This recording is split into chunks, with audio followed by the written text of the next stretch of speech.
Good evening. आज का हमारा चैप्टर है राम महादेव। तो जैसा कि हमने राम महादेव के बारे में पहले जनरल चर्चा कल हमने राव सूजा और राव गंगा के बारे में पढ़ा, तो उस समय उनके बारे में हमने चर्चा की थी। तो राव महादेव जो कि राव गंगा का पुत्र जो कि राजा बना, और कहा जाता है कि अपने पिता को मारकर, तो इन्हें मारवाड़ का पितृहंता भी कहते हैं। पितृहंता। तो जैसा कि कहा जाता है कि राव गंगा के समय आसपास के जो सामंत थे वो स्वतंत्र हो गए थे, और राव गंगा के समय केवल जोधपुर और सोजत का क्षेत्र उनके पास में था। तो इनका राज्याभिषेक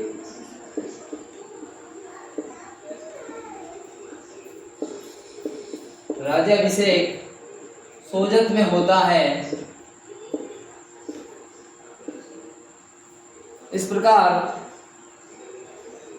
इनका राज्याभिषेक सोजत में हो जाता है, और कहा जाता है मारवाड़ का एक महान शासक जिसने शेरशाह सूरी के चक्के छुड़ा दिए थे, तो उनके बारे में हम पढ़ेंगे।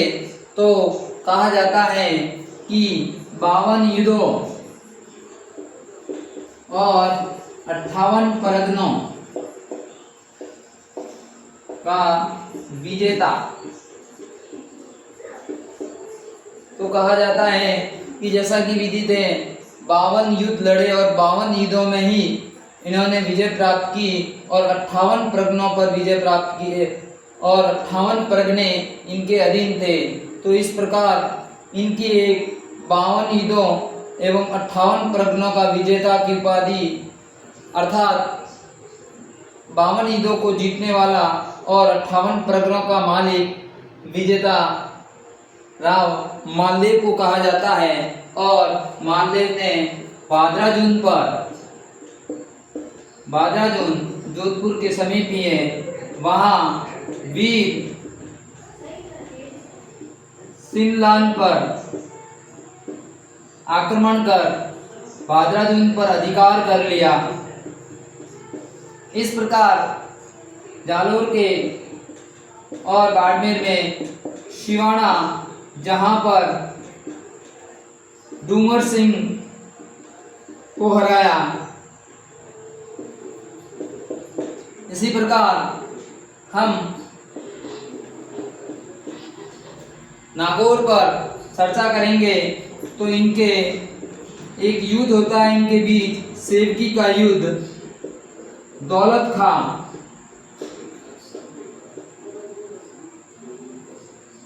और कहते हैं कि इस युद्ध में वीरमदेव मालदेव का साथ देते हैं।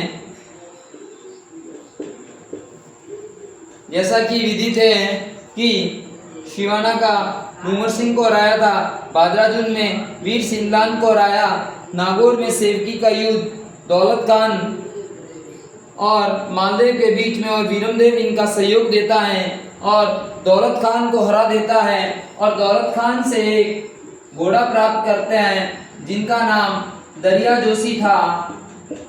उस समय वह घोड़ा लेकर वीरमदेव चला जाता है, और मालदेव के मन में ये होता है कि ये घोड़ा लेकर गया है, हमें वापस नहीं देगा। तो कहा जाता है कि मारवाड़ के कुछ सामंतों द्वारा कहने पर वीरमदेव घोड़ा को वापस देने के लिए मान जाता है, और कहते हैं कि वहाँ मीरता से घोड़े को, हाथी को रवाना करते हैं, और रास्ते में आते वक्त इसकी मृत्यु हो जाती है। तो राव मालदेव को संदेह हो जाता है कि घोड़ा नहीं दे, ये हाथी नहीं देना चाहते थे, इसलिए इनको वीरमदेव ने मरवा दिया या मार दिया। तो अगला आक्रमण वीरमदेव पर मेड़ता पर करते हैं, मेड़ता पर आक्रमण, और जीत उनकी हो जाती है। तो मेड़ता पर वीरमदेव पर आक्रमण करके ये क्षेत्र जीत लेते हैं। इसके पास ही एक बिलाड़ा है, बिलाड़ा के सिरवियों को हराया। फिर रिया नामक स्थान, रिया पर जीत, और फिर हमने पढ़ा कि पास में जालोर था, जालोर में ताज खां एवं सिकंदर के मध्य संघर्ष उत्तराधिकार का, और इन दोनों को हराकर मालदेव जालोर पर अधिकार कर लेता है। इस प्रकार मालदेव इतने बहुत सारे क्षेत्र जीत लेता है। फिर राठौड़ों की एक रियासत, जिन्हें हम बीकानेर, उस समय वहाँ राजा राव जैसी था, जो कि दोनों के मध्य स्थान है पाएबा साहिबा। 1541 में दोनों के मध्य घमासान युद्ध होता है, और इस युद्ध में राव जस्सी की मृत्यु अर्थात मारा जाता है, और इनका एक पुत्र राव कल्याणमल, राव कल्याणमल, तो कहते हैं कि राव कल्याणमल उस समय दिल्ली का सुल्तान बादशाह शेरशाह सूरी था, उनकी चरण में चला जाता है इधर सेवकी युद्ध में, और दरिया जोशी घोड़े के ये हाथी को लेकर विवाद था, तो वीरमदेव वहाँ चला जाता है। और इनके जैसा कि मेवाड़ के साथ संबंध, तो राव गांगा के समय मालदेव सेना का नेतृत्व किया था, उदय सिंह की मावली के युद्ध में सहायता की थी, और जैसा कि विदित है कि मेवाड़ का दूसरा शाखा कर्मावती, सेकंड शाखा हुआ था, शाखा कर्मावती, तो रानी कर्मावती का सहयोग किया, और मावली के युद्ध में भी उन्होंने सहयोग किया, और जैसा कि विदित है खानवा के युद्ध में शांगा के सहयोग के लिए मालदेव के नेतृत्व में सेना भेजी थी। तो इस प्रकार ये, और इनके नकारात्मक कह सकते हैं कि हमने पढ़ा था कि खेरवा के पास में एक जगह पर जो झाला का शासन था, मालदेव ने उनकी एक पुत्री के साथ विवाह किया था, और दूसरी पुत्री के साथ भी करना चाहता था, और उनका विवाह उदय सिंह के साथ कर दिया। तो कहते हैं कि हरमाड़ा का युद्ध हाजी खां पठान, हाजी खां पठान कहा जाता है कि ये युद्ध हुआ। वास्तविक कारण तो वहाँ एक भारमली थी, उनके लिए उदय सिंह और हाजी खां पठान प्राप्त करने चाहता था, उनके लिए हुआ था। और इस युद्ध में जैसा कि हमने राव मालदेव की ये जो खेरवाड़ा की जगह है, वो झाला की पुत्री से उदय सिंह ने विवाह किया, तो इन्होंने हाजी खां पठान का साथ दिया, और हरमाड़ा के युद्ध में हाजी खां की विजय राव मालदेव के कारण उनकी हुई थी। तो अब हम इनके, जो कि ये तो इतने क्षेत्र थे, और अब कहा जाता है कि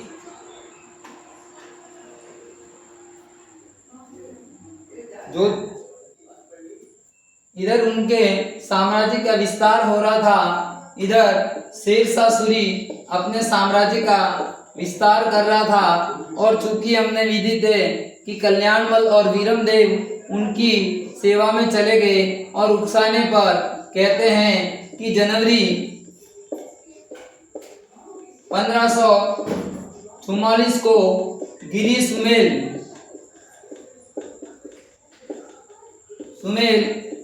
जैतारण में एक स्थान है। कहा जाता है कि शेरशाह सूरी वर्सेस मालदेव के सेनापति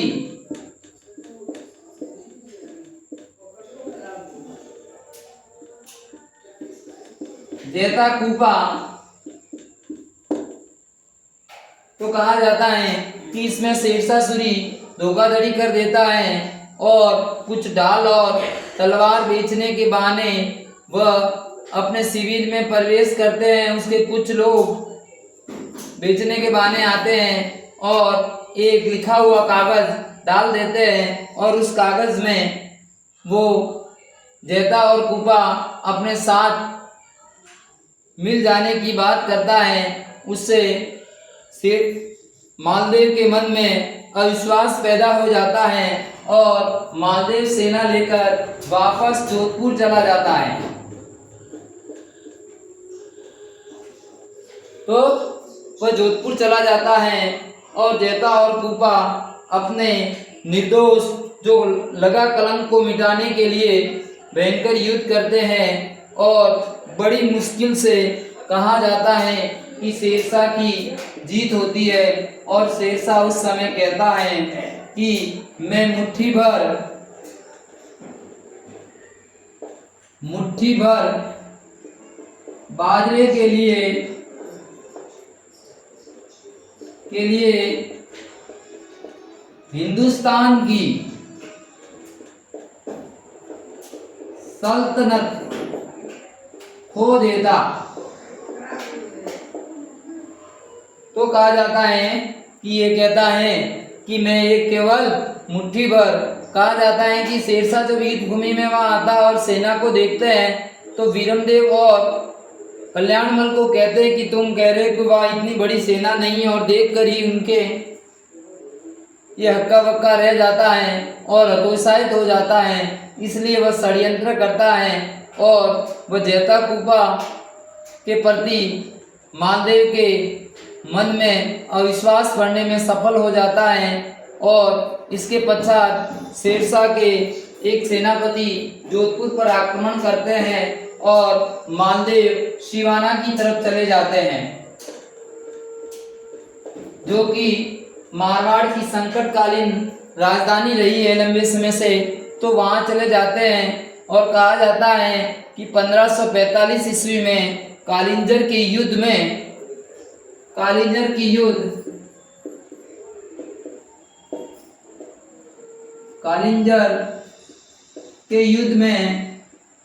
1545 में वहां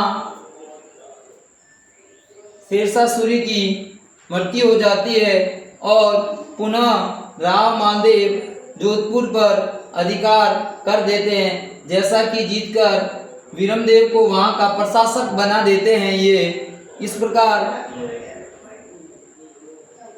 वापस अपना साम्राज्य प्राप्त कर देते हैं। तो अब हम इनका एक विजय के या एक संबंध के बारे में हम पढ़ेंगे, जिसमें कहा जाता है हुमायूं से संबंध।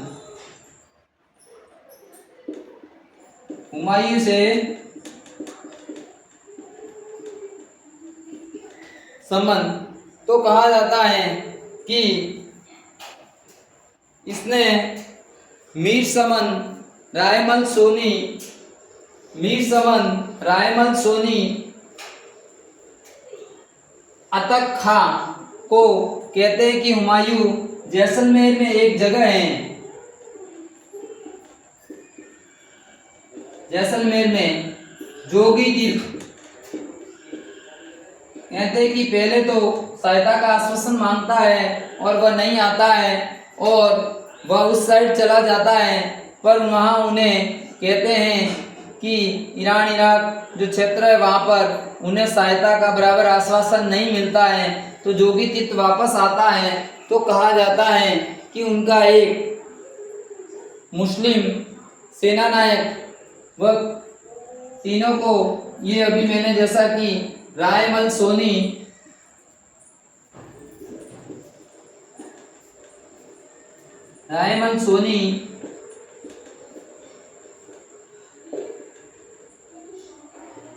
अतक खां, इन तीनों व्यक्ति को ये यहाँ भेजता है और मीर समन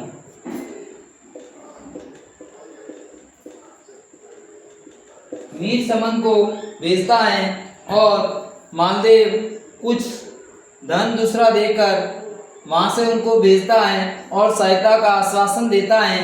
लेकिन कहा जाता है कि उस दौरान मालदेव से कोई बात कर रहा था और वो बैठा हुआ था और कहते हैं कि ये बात वहाँ कहता है तो इनका एक मुस्लिम रसूख कहता है कि ये तो शेरशाह सूरी का आदमी है और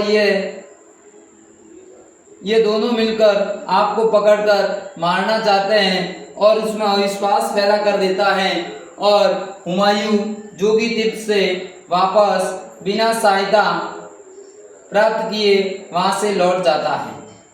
तो इस प्रकार मारवाड़ के इतिहास में एक महान शासक जिसने जैसा कि भाद्राजुन पर विजय, शिवाना, नागौर, मेड़ता, रिया,